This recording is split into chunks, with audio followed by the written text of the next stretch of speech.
Su Spettacolomania c'è Scott Clifton, ovvero Liam the Beautiful. How are you?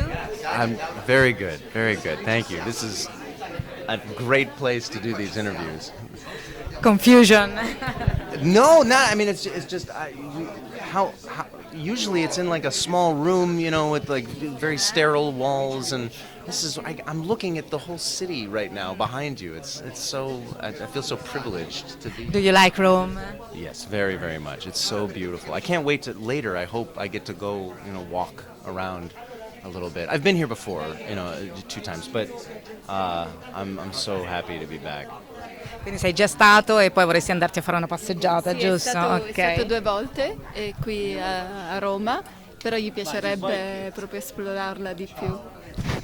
Okay, you had 3-day Emmy Awards for your Liam, okay? Congratulations.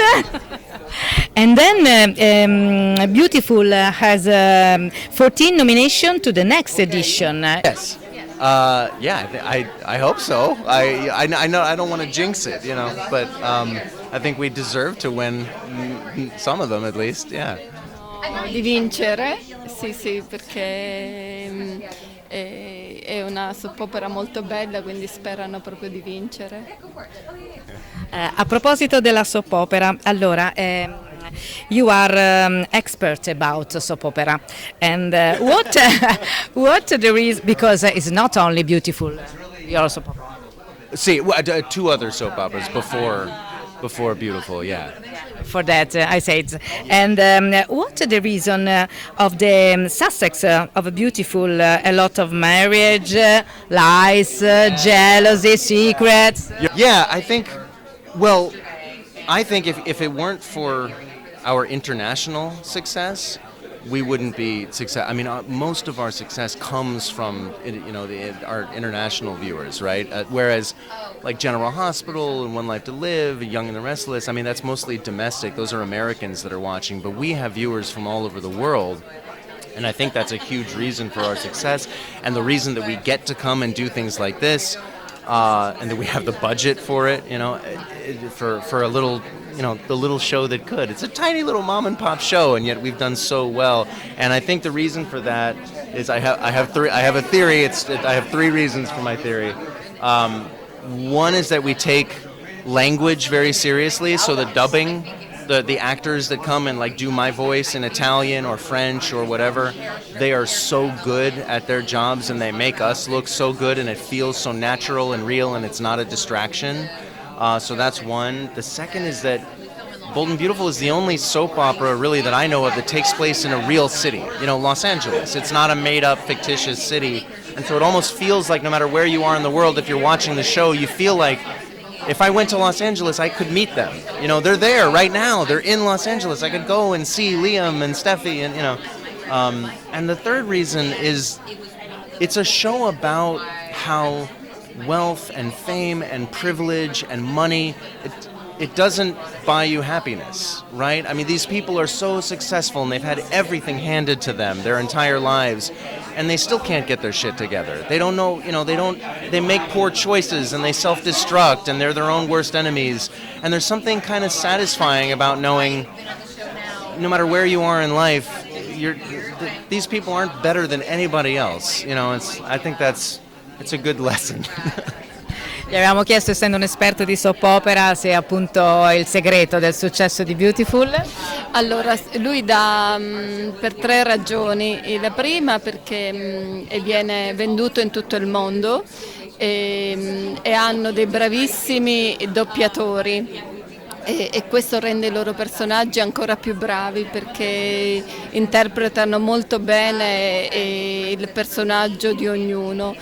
La seconda ragione è che viene girato a Los Angeles, in una città reale, quindi lo spettatore ha l'impressione di poter andare a Los Angeles e di poterli incontrare.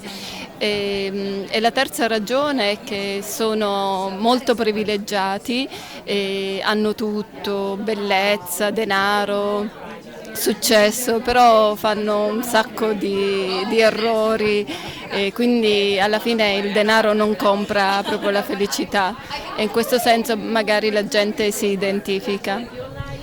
Sorry, the last question.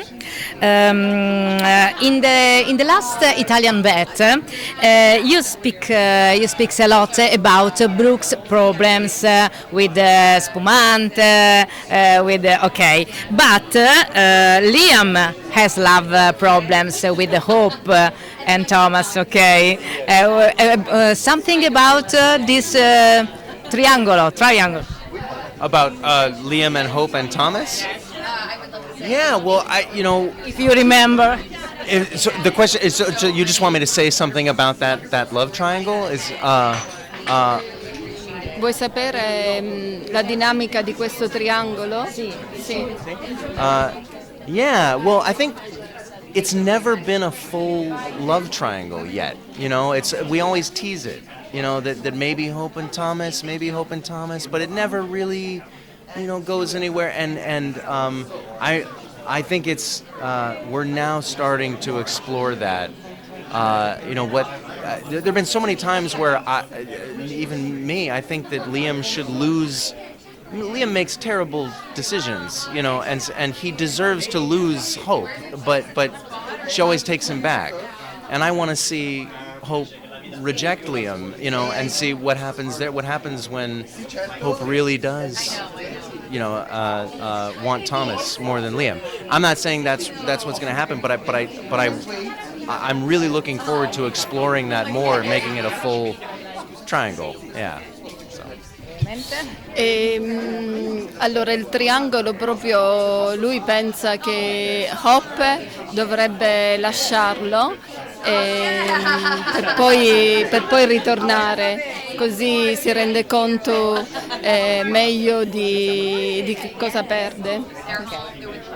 In sintesi, ok. Ciao, spettacolo.